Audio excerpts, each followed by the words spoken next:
Так, смотрите, как вы считаете, что самое главное при стрельбе из пистолета? На самом деле во всем мире все говорят, что плавный спуск, но если к вам бежит человек с ножом, о каком плавном спуске мы можем говорить? То есть вы вытаскиваете, человек бежит сбитый или ножом, прицеливаетесь и плавно-плавно нажимаете. Или сдача зачета. 4 выстрела за 10 секунд с извлечением. О каком плавном спуске может идти речь, когда надо быстро стрелять?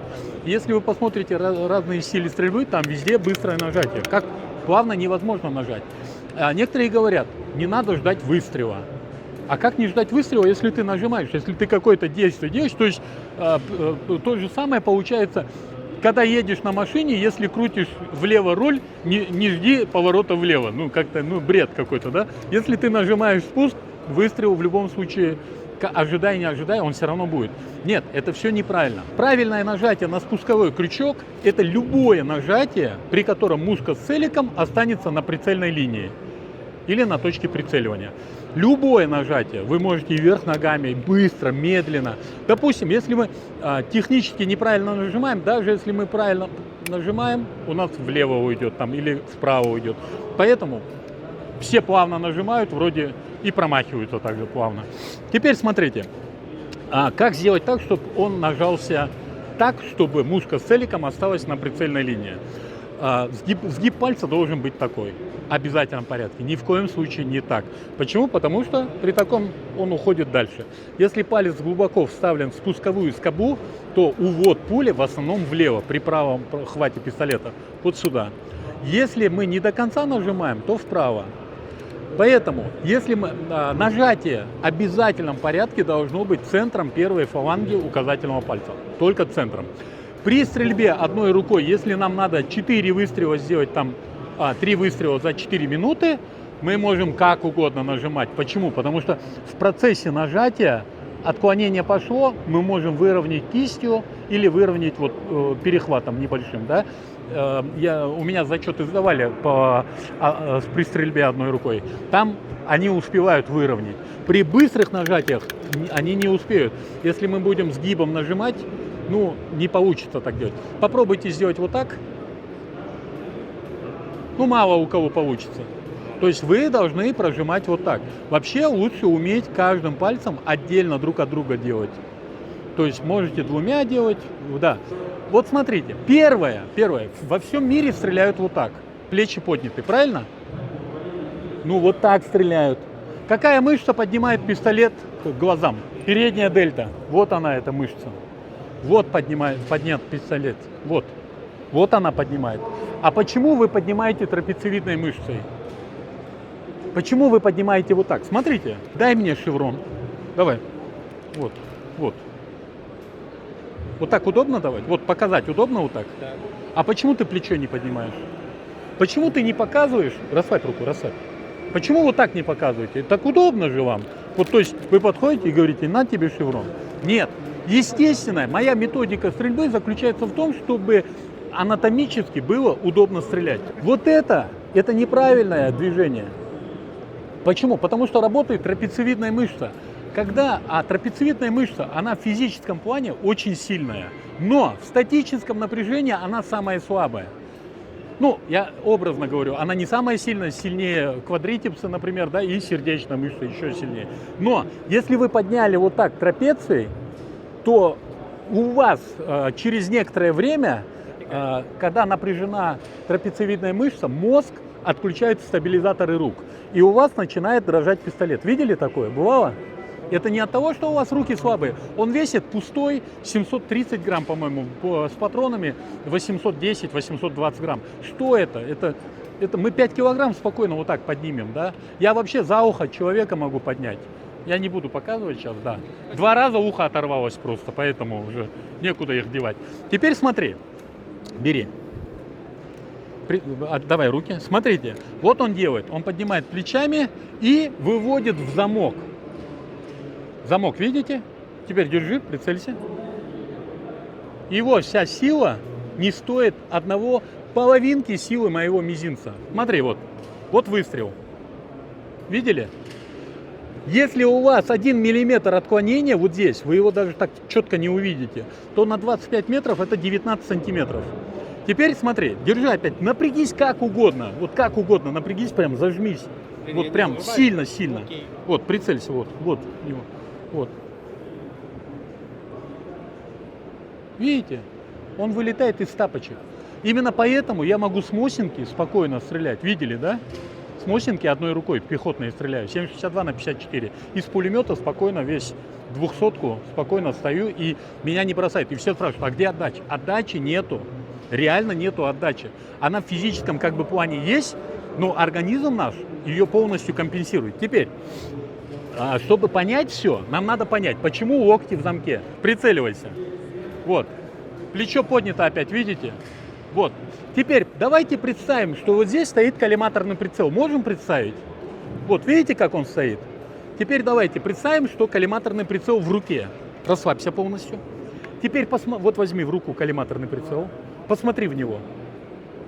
А почему он так смотрит? А почему ты не смотришь? Подними плечо. Почему не так, да? Почему? Давай. И голову на бок. Подожди, подними плечо. А почему бы так не смотреть? А? Почему вы так не смотрите? Почему вы так не смотрите? То есть лишить жизни человека в неудобном состоянии, вот так, вам удобно. А смотреть в бинокль, то есть мы бинокль берем вот так. Неправильно, правильно? Теперь прицеливайся. Вот. Ну, как до этого. Вот. Почему так удобно? Почему это неправильно? Это я любую стрельбу называю правильной стрельбой, но это неправильно, потому что прицелься так же, да. Вот, он не видит, что у него творится слева-справа, слева. Он видит только прямо и чуть-чуть справа. У тебя полностью отсутствует левая сторона. Да. Теперь, еще раз. Почему именно так? Как ты пойдешь так? Тебе стрелок только до тех пор стрелок, когда он стреляет и ходит, перемещается. Как только стрелок останавливается и стреляет, он встает стреляющей мишенью. Мишень, которая может стрелять. Все. То есть минимизировать зону поражения. Нет. Почему минимизировать? Смотри, раньше стреляли так. Сейчас стреляют фронтально. Почему? Бронежилет. Да, появились бронежилеты. Здесь у тебя БР-1 максимум, здесь БР-5, там 4, у кого как. Теперь смотри. У тебя неравноценно. Вот тебе сюда повернуться надо. Вот я. И что? У тебя стойка уже неудобно. То есть здесь, смотри, вот мы стреляем, бам-бам-бам, слева увидел цель, все, развернулся. Не надо вот это движение. Это движение, знаете почему у нас? Это красиво, реально. Вот там идет бам-бам. Да? Вот это движение, вот так обязательно, да? И вот это движение. Вот почему? Вот бери пистолет, вот ты, допустим, достал его из кармана. И у тебя патронов в патроннике у нас нет, досылай патрон. И все. Он дослал его. Я еще не успел. Нет, дослал. Он дослался был. Почему он вот так дослал? Это та же причина вот этого и вот это. Это одна причина, это одна проблема. Эта проблема, вот, например, вот как сотрудник пришел ко мне, вот стоит второй сотрудник, вот стоит третий сотрудник, да, и при кипише он делает вот так, пистолет от него находится дальше, чем от меня, значит, это мой пистолет, правильно? Досылай, нет, вот, досылай, вот, отсюда я беру, сначала его убиваю, его и потом тебя. Никаких проблем. Один человек, который плохо пользуется своим пистолетом, может подставить всю свою группу. А все благодаря одной проблеме. Эта проблема в том, что у пистолета это один из двух врожденных страхов. Один у нас громкий звук, второй страх врожденный, не приобретенный, высота. Боязнь высоты, боязнь падения. Я вот точно, да, не могу сказать. Ну, боязнь падения или боязнь высоты, вот это. Теперь, у него 4-5 приобретенных страхов. Искры, дым, запах дыма, визуализация дыма, отдача. Это уже приобретенный. То есть, если я тебя дергаю сюда, инстинктивно ты уходишь от меня. И на этом многие виды спорта построены. Дернул, отошел, кинулся на него. Теперь, Первая проблема, что мы боимся пистолет и пытаемся, мы путаем тяжелое и опасное. И поднимаем максимально мышцей, которую может поднять сильнейший. Потому что передняя дельта не такая сильная, как трапециевидная. 120 килограмм можно так поднять, а так 120 килограмм, ну, нереально, да? Теперь, подняли мы трапециевидной мышцей, и что дальше происходит? Дальше происходит, это же опасность. Мозг убирает как можно дальше от себя. Это инстинктивно. Любому ребенку дайте, любому человеку дайте, он вот так будет прицеливаться. И досылание патрона максимальное расстояние не от тела, а от мозга, потому что мозг нами руководит. Вот здесь досылание, какая-то правая же, да. Вот здесь досылание и вот это же прицеливание. Вот это одна проблема создает эти действия. Теперь, вот опять плечи подняты, у него начнут дрожать руки, стабилизаторы рук. Теперь смотри, расслабь руки. Почему это лучше? Расслабь руки. Вот, смотри. Раз, два, три, четыре, пять, шесть. Расслабь. Я поднимаю пистолет. Раз, два, три. В 2 раза быстрее вы поднимете пистолет. 2 раза быстрее. То есть вам надо вот это движение сделать и вот это движение. А это естественное движение. То есть естественное положение. Покажи мне эту карточку. Просто вот так покажи. Вот. Почему не поднято, видите? Это значит естественное положение. То положение, при котором максимально вам удобно. Бери вторую, давай мне эту. Вот. И вторую. Вот. Все, больше вам ничего не нужно. Это естественное положение. Теперь хват пистолета. Почему вот этот палец здесь у него? Здесь слабый пистолет, слабый спуск, да? Если вы возьмете вот так, делать будете, то у вас пальцы будут двигаться вот сюда. Попробуй. Просто выровняй 3 пальца, не двигай их. Нажимай спуск. Нажимай. Ну, это слабый, да. При тугом нажатии вот эти пальцы двигаются сюда.